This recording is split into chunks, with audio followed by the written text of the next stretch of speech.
ತೂಕ ಇಳಿಸುವುದೆಂದರೆ ನಾಲಿಗೆಯ ಚಪಲಕ್ಕೆ good bye ಹೇಳಿ ರುಚಿ ಇಲ್ಲದ ಆಹಾರಗಳನ್ನು ಹಿತಮಿತವಾಗಿ ತಿನ್ನುವುದು ಎಂಬ ನಂಬಿಕೆ ಬಹುತೇಕರದ್ದು. ಆದರೆ ಇತ್ತೀಚೆಗಿನ ದಿನಗಳಲ್ಲಿ ತೂಕ ಇಳಿಕೆಯ ಬಗ್ಗೆ ಈ ಎಲ್ಲ ನಂಬಿಕೆಗಳನ್ನು ಡಯಟಿಷಿಯನ್ಸ್ಗಳು ಸುಳ್ಳಾಗಿಸಿದ್ದಾರೆ.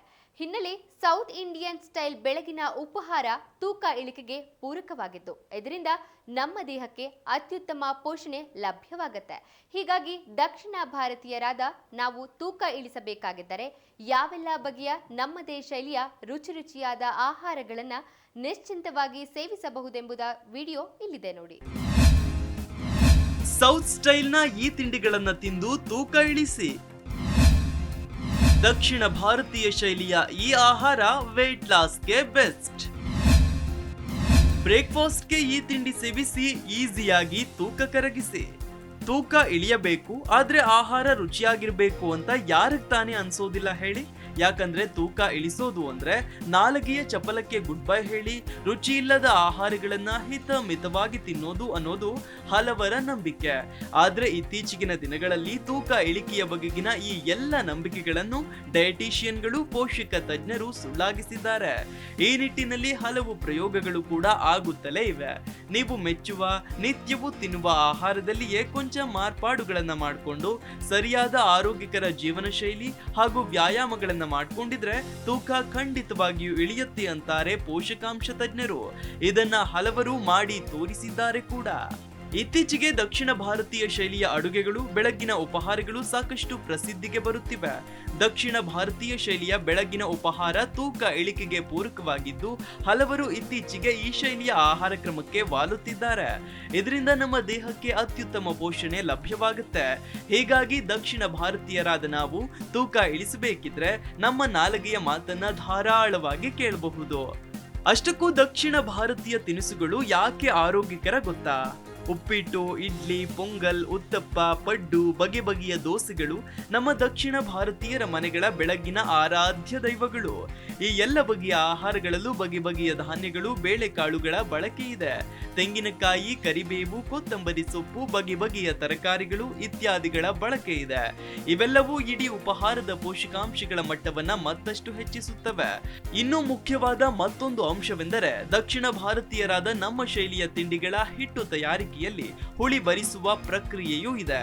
ಎಣ್ಣೆಯಲ್ಲಿ ಹುರಿಯುವುದಕ್ಕಿಂತಲೂ ಹಬೆಯಲ್ಲಿ ಬೇಯಿಸುವ ಪ್ರಕ್ರಿಯೆ ಇದೆ. ಇವೆಲ್ಲ ಪ್ರಕ್ರಿಯೆಗಳು ಆರೋಗ್ಯಕ್ಕೆ ಪೂರಕವಾದವುಗಳು. ಆದ್ರೆ ದಕ್ಷಿಣ ಭಾರತೀಯ ಈ ತಿನಿಸುಗಳಲ್ಲಿ ಕಾರ್ಬೋಹೈಡ್ರೇಟ್ ಅಧಿಕ ಎಂಬ ವಾದವೂ ಇದೆ. ಇದು ನಿಜ ಕೂಡ. ಆದ್ರೂ ತೂಕ ಇಳಿಕೆಯ ವಿಚಾರಕ್ಕೆ ಬಂದ್ರೆ ಖಂಡಿತವಾಗಿಯೂ ಈ ತಿಂಡಿಗಳನ್ನೇ ಹಿತಮಿತವಾಗಿ ತಿಂದ್ರೆ ತೂಕ ಇಳಿಸಲು ಸಾಧ್ಯವಾಗತ್ತೆ ಅನ್ನೋದನ್ನ ನೆನಪಿನಲ್ಲಿಟ್ಕೊಳ್ಬೇಕು. ಹಾಗಾಗಿ ರುಚಿಯ ವಿಷಯದಲ್ಲಿ ಯಾವುದೇ ರಾಜಿ ಮಾಡಿಕೊಳ್ಳದೆ ನಮ್ಮದೇ ಆಹಾರ ಶೈಲಿಯಲ್ಲೂ ತೂಕ ಇಳಿಕೆ ಸಾಧ್ಯವಿದೆ ಅನ್ನೋದನ್ನ ಇತ್ತೀಚೆಗೆ ಹಲವರು ಸಾಧ್ಯವಾಗಿಸಿ ತೋರಿಸಿದ್ದಾರೆ. ಮೊದಲಿಗೆ ಇಡ್ಲಿ ಸಾಂಬಾರ್. ಇಡ್ಲಿ ಅತ್ಯಂತ ಪೋಷಕಾಂಶಯುಕ್ತ ಹಬೆಯಲ್ಲಿ ಬೇಯಿಸಿ ಮಾಡುವ ಆರೋಗ್ಯಕರ ತಿನಿಸು. ಬೆಳಗಿನ ಹೊತ್ತಿಗೆ ಇದು ಪ್ರಶಸ್ತ.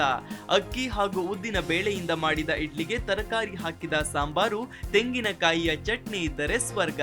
ಪೋಷಕಾಂಶಗಳ ವಿಚಾರದಲ್ಲೂ ಇದು ಯಾವುದೇ ಮೋಸ ಮಾಡದು. ಇನ್ನು ದೋಸೆ. ಇಡ್ಲಿಯ ಹಿಟ್ಟಿನಿಂದಲೇ ಮಾಡಬಹುದಾದ ದೋಸೆಯೂ ಕೂಡ ಅಷ್ಟೇ ಆರೋಗ್ಯಕರ. ಪ್ರೋಟೀನ್ ಹಾಗೂ ಸಾಕಷ್ಟು ಕಾರ್ಬೋಹೈಡ್ರೇಟ್ ಇರುವ ಇದು ಬೆಳಗ್ಗೆಗೆ ಒಳ್ಳೆಯ ಆಹಾರ.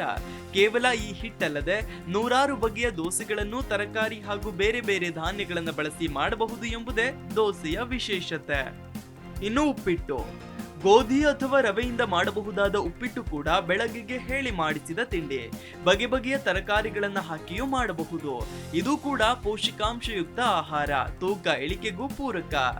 ಇನ್ನು ಉತ್ತಪ್ಪ, ಪಡ್ಡು, ಪೊಂಗಲ್ ಈ ಎಲ್ಲ ತಿನಿಸುಗಳು ಕೂಡ ಇಡ್ಲಿ ದೋಸೆಗಳಂತೆಯೇ ನಿರುಪದ್ರವಿ. ಅಂದ್ರೆ ಆರೋಗ್ಯಕ್ಕೆ ಯಾವುದೇ ಸಮಸ್ಯೆ ಆಗುವುದಿಲ್ಲ, ಪೋಷಕಾಂಶ ಭರಿತವಾಗಿವೆ. ಇವುಗಳನ್ನ ಹಿತಮಿತವಾಗಿ ತಿಂದರೆ ಹೊಟ್ಟೆಗೂ ಹಿತ, ನಾಲಿಗೆಗೂ ರುಚಿ, ತೂಕವನ್ನು ಕೂಡ ಸಮತೋಲನದಲ್ಲಿ ಇಟ್ಕೊಳ್ಬಹುದು. ಜಿ ಕನ್ನಡ ನ್ಯೂಸ್ ಈಗ ನಿಮ್ಮ ಮನೆಯಲ್ಲೇ ನೋಡಿ. ಎಲ್ಲ ಕೇಬಲ್ಗಳಲ್ಲಿ ಈಗ ಲಭ್ಯ.